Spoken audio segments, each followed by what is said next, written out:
Hello and welcome everyone. If you're old hat, welcome back. If you're brand new, welcome you. My name is Slegaitis-Smith, and this is a channel where we largely talk about writing, and we are starting to delve into some more of my geeky side, hopefully your geeky side too, because today our topic is going to be all about video games. In particular, why writers should be paying attention to video games. Why should we even think about video games? Proving to your mom once and for all that video games can actually be useful in your future and in your career.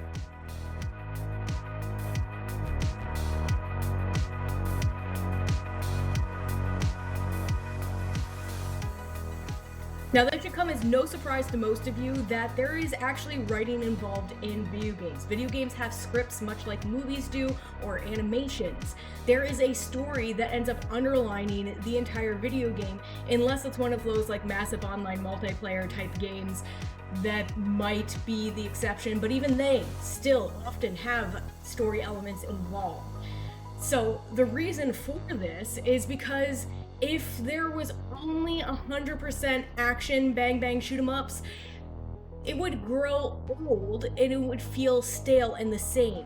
Using story is how game creators are able to switch things up. Not to mention, there are so many different categories of games. There are whole games devoted to the story side of things. So let's dig into some of the key elements of story that you can find in video games as a little introduction to us starting to talk about this topic a little bit more often. As we start talking about the different elements, or at least 3 different elements that you can find with the writing craft inside of video games, I will be showing you some clips on the side of video games that I've played, and trust me, it was really hard to figure out what examples to do just because there are many good examples. So I literally made the decision based on what I currently have downloaded in my library. So if you do not see your favorite game and you know that it's very strong in that element, don't worry, I probably am aware. But feel free to tell me what your favorite game is for each of these categories in the comment section below. And if you think you'd like to see more of this, how about, hitting the subscribe button? And if you end up liking this, like it too. So our first category we're going to talk about is character development, and for character development I'm going to talk a little bit about the Dragon Age series. So people are a little bit hit or miss on Dragon Age, where there's some people who are like die hard in love with it and other people who are like so. But one thing that you can definitely say shines a little bit is the character development, particularly for the NPCs. Now, this is a trilogy game series. Unfortunately, I only had access to 2 of them. I tried to get Dragon Age 2 up and running, but apparently I still only have that one on console and I don't know how to record it yet. Well, I'll get better. Anyway, so in this trilogy, which at the very beginning we didn't know was going to be a trilogy, it developed that way and it ended up being really cool with that.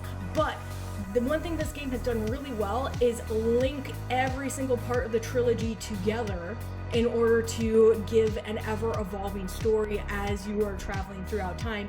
And your choices in previous games actually affect the future ones, which kind of delves into a different category from character development, so I'm going to stop right there. What we're going to talk about with character development is the characters that you are able to travel along with and they are NPCs. So these non-player characters, if I am over-jargoning, I don't know if I am, excuse me if I am or if I am not, but they have their own personalities, their own backstories, and as you go through the games, as you progress through each individual game and then also see them over the span of the 3 games, they actually grow and change. They are dynamic characters. They're not static filler characters like what a lot of people expect if they're not familiar with the video game world. You feel that the people in the video game world are just there to facilitate the action parts, but that is not the case. And case in point, I will be pointing specifically at a few characters here. So the first one I'm going to point out, you end up seeing him in all 3 games, and you may or may not even notice that he's there. So this character's name is Cullen. Cullen showed up originally in the first Dragon Age game when you have to go to what's called the Circle of Magi, which is where they keep the mages in this fantasy world as a way of like protecting people from magic. Really interesting to dive into. And basically, a bunch of demons are taking over all the mages in this tower, and he is a Templar, a person whose job is to essentially kill the mages if they get out of control. And in that game, you have to help him decide whether or not he needs to literally purge out the entire tower, or if he should try to save some of the mages.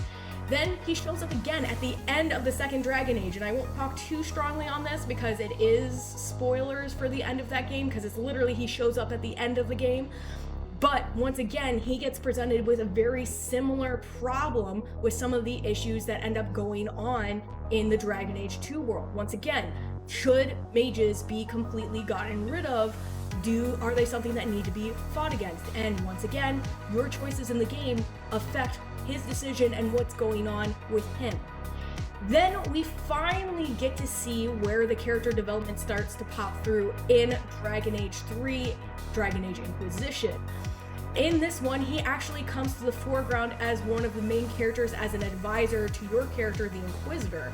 And you get to see him make a significant change, because you get to see him go from this shy, beginning Templar, he's still very young, to this very mature, thoughtful, strategic commander by Dragon Age 3. He has a huge shift over all of the games. And he is not unique in having this strong character development in an individual game versus over multiple games. There are many characters that I could talk about in the Dragon Age series that do this. For the sake of time, I will not, and I will simply move on to the next point. Which leads me into the next thing that I'm going to talk about, which is plot. And for this one, I must admit, I'm being a little bit cheaty in saying, hey, good examples of plot, because it is the perfect opportunity for a plug to talk about new and eventful opportunities available for authors. A lot of authors really want to have their books made into movies someday. They just feel like that would be really cool, right? Who doesn't want to have the next Lord of the Rings movie be what happens to their book? But that is no longer the only field that we can slide into, author friends, because guess what? If you have heard of the book The Pillars of Earth by Ken Follet, game. Yes. Game made off of an actual book. Now, plenty of video games that are not based off books do have very strong plot elements to them, but I had to take a moment to just be like, guys, there's a book that's a video game. And this is not the only one, but like I said, I'm going off of stuff that I currently have downloaded in my game library, and so that's where this fits the bill. So, this game is literally based off of a book. It has all of the elements of the book in the game to some extent. You do get a little bit more options as far as like, should my character say this or should they say this, because it is on the RPG side of things. But guys, it's a book in a game. So cool, and its plot is involved. Most games in general have some element of plot to them. It may be a very weak element depending on what style of game it is. Like if you are literally creating a fighter or a shooter, then the need for the plot to be strong or even kind of there is not so necessary. But for anything that's not just solely for the purpose of fighting, not just solely for the purpose of like blowing stuff up, there are some levels of plot that must be involved in order to give a reason for characters to go somewhere and do something. Now, this type of game is also branching into a new, well, I guess it's not really a new category of games, but a whole category of games where the whole point is just participating in the story, and there are elements of plot. You have a sense of equilibrium, what the state of is like in the world, what is the normalcy for this world. You get introduced to several of the main characters. There is an inciting incident for each character that you need to follow for beginning their part in the plot sequence. There's rising action where the Characters must go on journeys, learn new things, meet mentor-type characters. If there's an element of plot, it's there because it's literally a book. But in games that are not just made out of books, they will still have this type of thing going on because that is basically the whole leveling system. Leveling is the rising action, only in video games you get the option to grind out your levels versus actually having specific places and things that you need to do along the way, although you will still have those specific things. There's just, most of us spend a lot of time just running in circles for hours making sure that we are OP before we move on. So, for elements of plot, they are definitely there, and because video games are so diverse in what their purpose is in making this game, you can see so many different forms of plot being used. This is not just going to be your traditional Aristotelian platform, it's not just going to be the hero's journey platform or the heroine's journey platform. There are so many different ways that plot can abide in video games that by playing multiple video games, you can learn so many different ways that you can try to structure your stories. So writers, play video games, pay attention, and maybe consider getting your book turned into a video game. Cool stuff. And the last thing we're going to talk about is the interactive element of video games. Video games, because of the fact that you are a character in the game or you are playing and interacting with the content, it's a little bit different from books in the sense that our games have to worry about something called replayability. When you have a book, you read the book and you have to get the people to fall so in love with your story that they want to pick it up again and read it later down the line. In video games, this is called replayability. After the game is over, what is the incentive for a person to go back and play that game again? And usually this is highly linked to the choices that a player is able to make when they're in the game. And one excellent example of that is the Life is Strange game. So in this game, it is once again a story-based game where you're not so much doing a lot of action-y elements. It is mostly focused on the choices you make, and boy do they matter in this game. Depending on what conversation options you choose, everything in the game can change, including how the game even ends. On the end of my first playthrough of this game, I was left wondering if I had made the right choices. Did I actually find the right bad guy in the game? Did I falsely accuse someone? Is there ways that I could have prevented deaths or problems in the game that I hadn't avoided? And it is even added a little bit extra pressure as far as that decision is concerned because they give you percentages of how many people made each choice, but they don't tell you which one is the right choice. To an extent, it's up to you to decide whether that was the right choice or not. And the replayability is going back and making these choices again. One of the first choices that you really get the chance to make in the game is whether or not to rat out on this guy who brought a gun into school. And if you do, there are immediate consequences. As soon as you leave that scene, that kid gets called to the office, and that is going to that's going to affect what happens later on in the game. If you choose not to, that also will affect things later on in the game, and you can find little pieces of evidence along the way as to why certain elements end up working out the way they did. Like, if you accuse this kid, how is he going to figure out who ratted him out?